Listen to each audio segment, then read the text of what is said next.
তো hello guys, তো সবাইকে টপকে বাংলাদেশ ছেড়ে কিন্তু ইটালি চলে আসছি। তো আজকে কিন্তু আমরা ইটালি আছি। হয়ে আসিস তুই? হয়ে আসস? হ্যাঁ, কই আছি মানে ইটালি আছি, বাংলাদেশ ছেড়ে ইটালি আইছি। আর জীবনে বিমানই উঠে নাই, আবার তো ইটালি যাই। তুই কি বলি আলার তোলা তুই কি বলি? তো অনেকে বলে যে ইটালি কি রোদ, কি আবহাওয়া, কেমন আবহাওয়া। তো ভাই সব মিশা কথা, কোনো রোদ নাই এখানে, একেবারে সাদা সিধা দেখেন, সুন্দর ছাওয়া, কিন্তু এখানে কিন্তু কোনো রোদ নেই। তো দেখুন আপনারা। হালার পুহালা ক্লিয়ার, তুই কাজ চলে ভিডিও করতেছ, আবার রোদের কথা। ধর বেটা, সবসময় সত্য কথা বলতে আছে। আচ্ছা যাই হোক, বেটা সবসময় সত্য কথা বলতে নেই। তো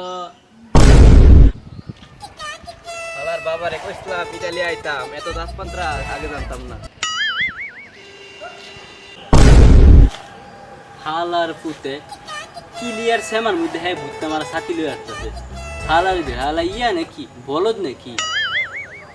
তোর বেটা কত আমার রোদের মধ্যে আসতেছে, তুই মনে হচ্ছে বেশি দেওস না, দিনে মনে কানা হয়ে গেলি তুই। হ্যাঁ তোর বেটা, তোরে না আগে কইছি যে সবসময় সত্য কথা বলতে নাই।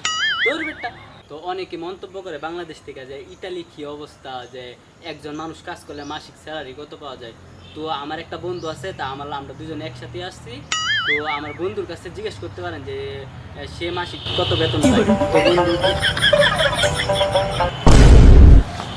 আচ্ছা যাই হোক, তো আজকে কিন্তু আমরা ইটালি আছি। আর মাত্র একটু আরেকটু ইটালি, আরেকটু। কিরে তোর কি হয়েছে?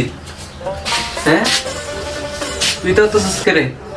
হ্যাঁ ওঠ ওঠ বেড়া, হ্যাঁ উঠতেছি। তোরা বলছিস তাড়াতাড়ি খেতে যাই দিদা, খেত না গিয়ে সে রেনু ঘুমায় তাড়াতাড়ি ওঠ।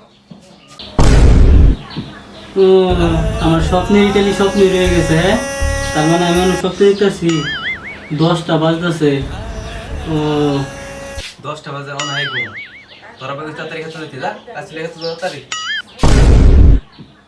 হ্যাঁ, আমি ইটালি গেছি। যাক, স্বপ্নটা খারাপ দেখছি না। স্বপ্নের দাম ইটালি ঘুরে পড়ছি, সমুদ্র পার করে লাইছি। আর কি লাগে, ইটালি আমি ঘুরিয়ে পড়ছি। গিয়ে সবাই গিয়ে কই যা ইটালি, আরে না আবার কইছে খেয়ে তো কাছে নিয়ে যেতাম।